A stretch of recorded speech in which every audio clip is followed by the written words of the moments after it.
episode 3. Vino is live from VINOvations Studios here in Sharon, Mass. We're going to make a beautiful salmon dish. We're going to pair it with some beautiful wines.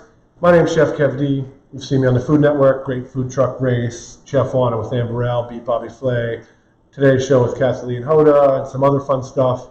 I have a cookbook called Beyond My Chef Coat, Cocktails and Cuisine with me, Chef Kev D.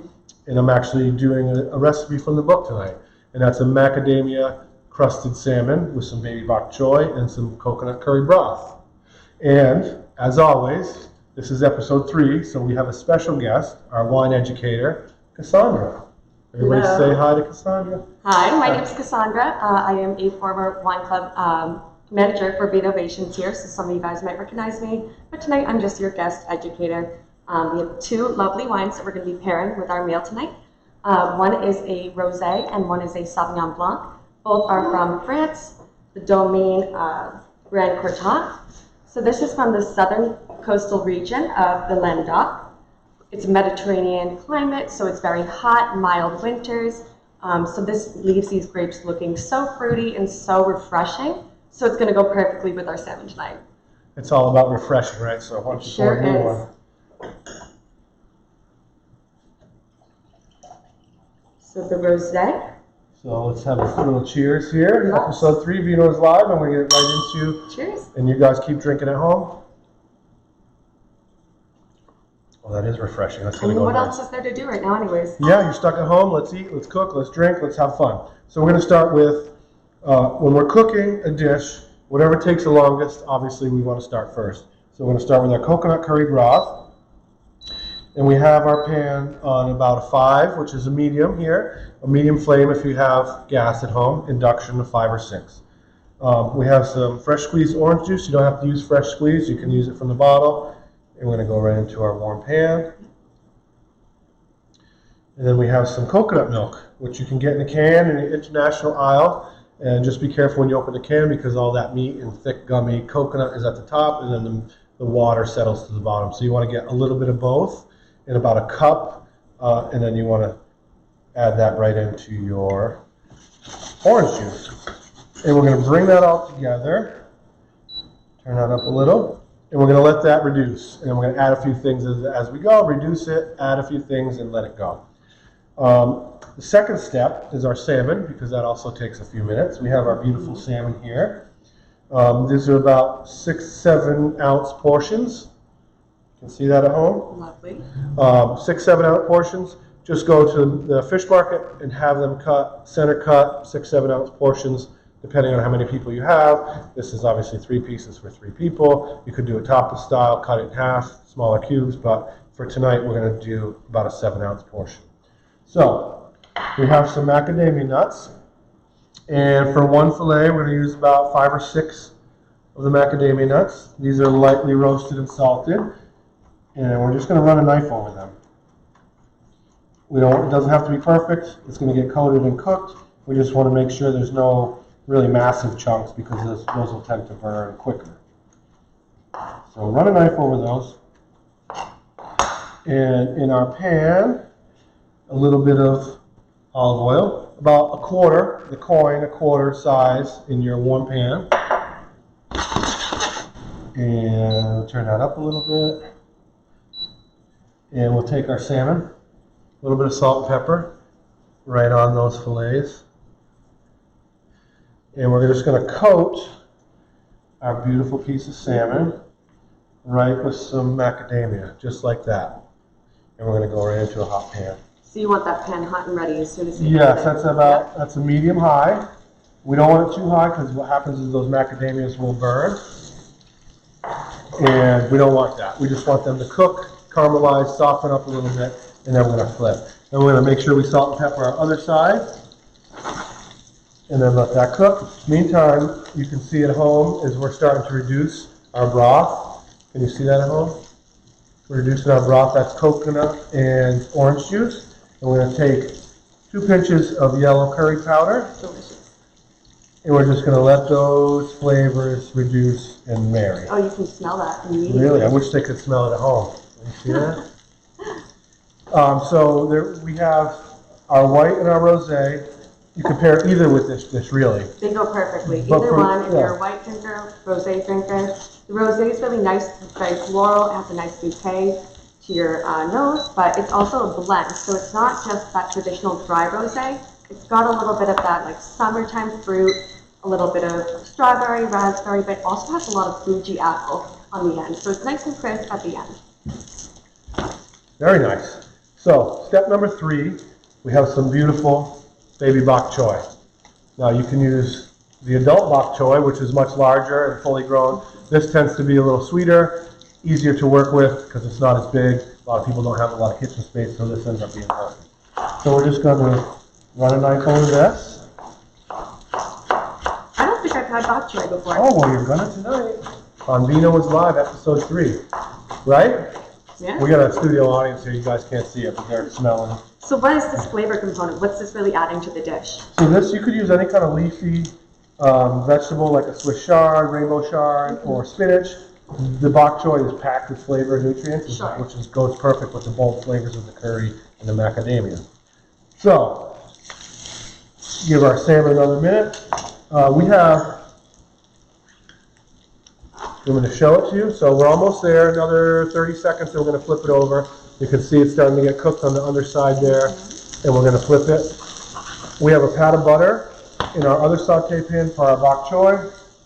We're going to go right in there. Okay? A pinch of salt and pepper, and we're just going to let that saute. Coconut curry broth is starting to smell really nice. We also want a pinch of salt and pepper in there. Another pinch. And our salmon is starting to cook right there. You see how it's starting to get golden brown? Nice and crusty. You're getting some browning on your macadamia nuts, but not burnt. So just a little caramelization. We're going to cook it for another minute and a half on that side. And then if you want to go ahead now and preheat your oven to 350, and we're going to pop it in there in a couple minutes. And we're going to make sure we're just sauteing our bok choy. So could you even say you could make this in like an air fryer, because that's really popular nowadays. Reduce the oil, or are you looking for that really crunchy crust on top? You could make it in an air fryer. If you have issues with oil or butter, use a nonstick pan and just use the tiniest droplet of a canola or corn oil or vegetable oil, and that will take out a lot of the olive oil component. If you use a nonstick pan, you really don't need a lot of oil or butter or anything like that. So just dial back the amount of that you use, and you're good to go. So our salmon is close here. So what I'm going to do, I'm just going to pop this on a sizzle platter. If you have a pan that's completely stainless steel, you can throw the pan right in the oven. But I'm going to throw this in here. And we're going to cook that for about 2 minutes. That's going to be a perfect medium. Chef, is that enough for the studio audience, that what you just cooked?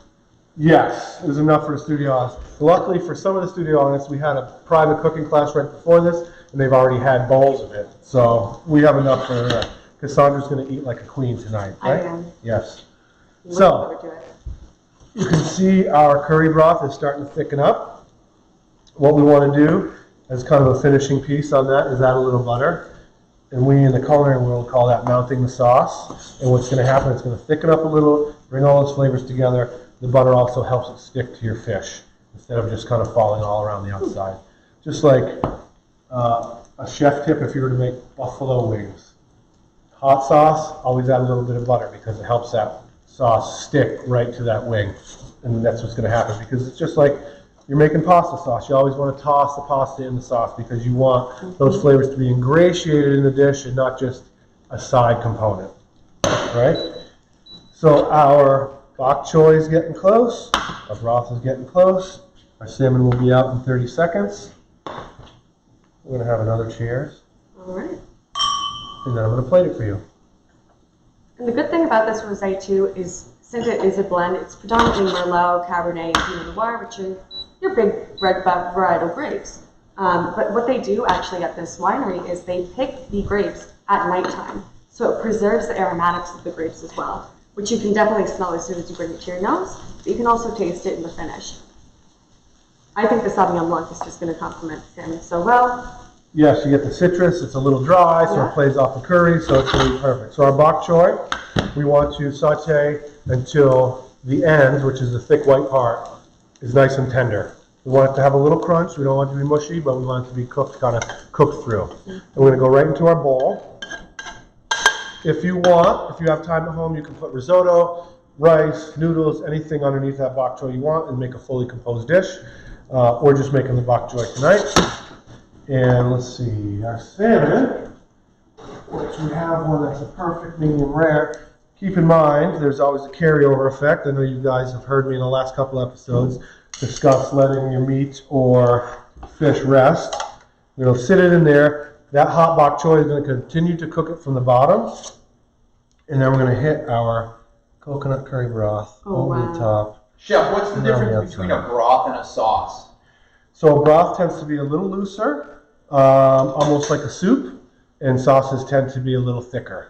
So this is kind of a mix of both, because it's a little thick because we want it to stick to the salmon, but we also want to sop up the baby bok choy, right? And we have a few little micro basils here, and just a little bit of bell pepper for crunch and color and more flavor. Little dice, and then we're going to go right on the top. And that was literally less than 10 minutes. You have macadamia crusted salmon, baby bok choy, coconut curry broth with a couple nice wine pairings. What do you think? We did okay? I think we did great. I think so. What do you guys think at home? Any questions? Feel free to type them in. After the fact, I can come back and answer any questions you have. What do we got? Chef, there's some questions about timing and how you get your dishes prepared. Like, say I'm cooking for 10 people at my house tomorrow night. How do I get all the food to come out at a good time? So cooking is all about timing, right? And the easiest way to make everything come together is it's all in the prep. So you want to start things ahead of time. For instance, if I was going to have a dinner party for 10 people and I was going to make this dish, I'd have all my bok choy chopped up. My macadamia nuts would be crushed and chopped in a bowl off to the side. Salmon would be portioned out. Broth would be simmering in the back and be ready to go whenever I need it. So really, I would just have to saute the bok choy, finish off the fish, and then put everything together. So as much as you can do ahead of time, so you can actually enjoy your dinner party, right? Get it done ahead of time, put it together. You'll look like a professional chef because it's all in the prep. So what about the different types of fish? People often ask, could I do it in another type of fish? Could I do it with a different type of fish or anything? What type of fishes could I use for this dish? You could use many types of fish with this dish. Halibut is beautiful with this dish. It's nice and thick. It stands up. It's very meaty. It'll stand up to that coconut curry. Scallops work nicely. Striped bass. Any fish that has some nice sustenance to it. It's thick. It's not like you wouldn't use a haddock or a cod or something like that because it would just fall apart. You want to stick to baking when you do fishes like that. But salmon, halibut, scallops, striped bass, any nice tight fish like that will work perfectly with this. Or if you don't want them, you could sear a piece of tofu with macadamia nuts and make it a vegetarian dish. Perfect. Or also roasted cauliflower I've used in this dish.